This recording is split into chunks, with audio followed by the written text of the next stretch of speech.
देखना पसंद नहीं करती थी। एक दिन चंद्रकला ने अपने सिपाहियों की कुछ टुकड़ी ली और शिकार पर जाने का मन बनाया। चलते चलते वह एक घने जंगल में जा पहुंची। पूरा दिन जंगल में घूमने के बाद भी उसे कोई शिकार नहीं मिला। जैसे जैसे दिन ढल रहा था, उसका गुस्सा और अधिक बढ़ता जा रहा था। एक सिपाही ने चंद्रकला से कहा, यदि आपकी आज्ञा हो तो अब हमें घर चलना चाहिए। परंतु चंद्रकला के पास कोई दूसरा रास्ता भी तो नहीं था। फिर वे खाली हाथ ही जंगल से घर लौटने लगे कि तभी एक गडरिया युवक अपनी 100 भेड़ों के साथ उसी रास्ते से गुजर रहा था। पूरे रास्ते में भेड़ें देखकर एक सिपाही ने गडरिया से कहा, तू अपनी भेड़ों को रास्ते से हटा। घबराए हुए गडरिया ने हाथ जोड़कर कहा, महाराज, यदि दूसरा रास्ता होता तो मैं अपनी भेड़ों को शीघ्र ही हटा लेता, परंतु एक ही रास्ता होने के कारण मैं अपनी भेड़ों को नहीं हटा सकता। यह बात जब चंद्रकला के कानों तक पहुंची तो उसे बहुत गुस्सा आया और उसने गडरिया को बंदी बनाने का आदेश दे दिया और कहा, इसे बंदी बना लो और ले जाकर कारागार में डाल दो और इसे ऐसी जगह रखो जहां यह सही से खड़ा भी ना हो पाए। इस पर सिपाहियों ने युवक को बंदी बना लिया और ले जाकर कारागार में डाल दिया। जब यह बात गडरिया की उस बूढ़ी माँ को पता चली, जिसके बुढ़ापे का सहारा मात्र उसका एक बेटा था, कि उसे भी बंदी बना दिया गया है, वह फूट फूट कर रोने लगी। उसे रोता देख गांव की भीड़ इकट्ठी होने लगी,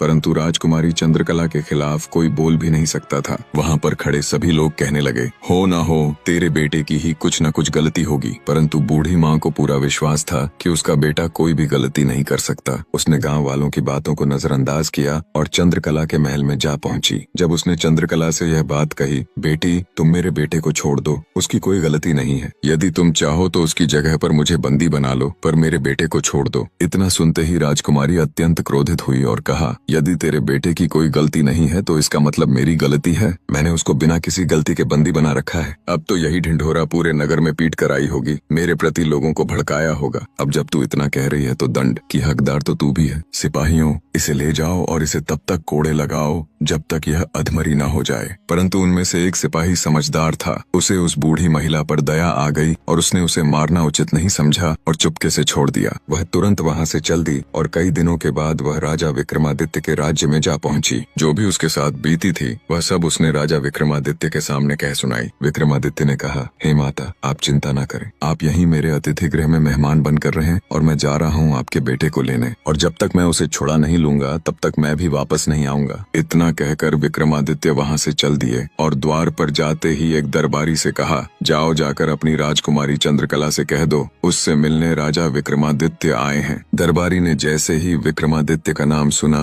वह भागा और राजकुमारी से कहा, द्वार पर एक व्यक्ति आया है, वह अपने आप को राजा विक्रमादित्य बता रहा है और वह आपसे मिलना चाहता है। राजकुमारी ने कहा, भला राजा विक्रमादित्य को मुझसे क्या काम पड़ गया? ठीक है, तुम जाओ और उन्हें शीघ्र ही यहाँ लेकर आओ। दरबारी ने आकर विक्रमादित्य से कहा, महाराज, आप जा सकते हैं। जैसे ही राजा विक्रमादित्य महलों के अंदर गए, उन्होंने देखा बहुत सारे लोगों की चीखने चिल्लाने की आवाज आ रही है। वह एकदम स्तब्ध रह गए। थोड़ा आगे जाकर उन्होंने देखा हजारों की संख्या में